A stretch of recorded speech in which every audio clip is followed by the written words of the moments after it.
Do you think that we are going to see a wave of regret from first-time homebuyers who maybe got into the market because of FOMO last year? That's completely unavoidable. I think it's not, particularly in cities like Seattle, where I am, and in the Bay Area and whatnot. I think it's very likely that you're going to have people who buy a house and a year or two later, that house is realistically worth 30 or 40 or 50% less than they paid for it. Now, for some of them, that will just be like a psychological ding. They'll just feel silly about it.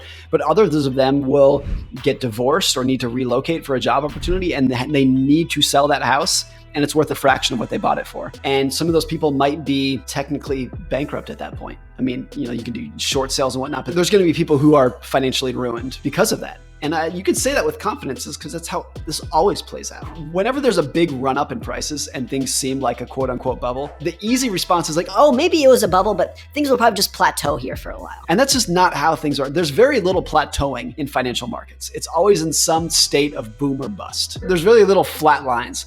And so after you had a period in real estate like the last 2 years, I would not bet on it just plateauing from here. I would bet on maybe not nationwide and maybe not in, it'll be different degrees in cities. But I look at Seattle and the Bay Area just because what I'm most familiar with as like, it would not surprise me in the slightest if you have home prices that fall 30% or more. And that's not crazy. If home prices in Seattle fell 30%, it would bring us back to where we were like last April. Like it's not crazy. These are not crazy predictions that we're making. So isn't that nuts? Right. I mean, if home prices fell 50%, it would bring us back to where we were 2 years ago. It's not crazy. It's not crazy. And 2 years ago, when people were buying houses 2 years ago, they were not saying, oh, this is so cheap.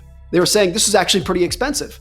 And that's what 50% would bring us back to. Now there's been income growth since then. The stock market is higher since then. So people have more wealth to spend on housing. So maybe it's not 50%. 30%, not crazy in the slightest, particularly with where interest rates are.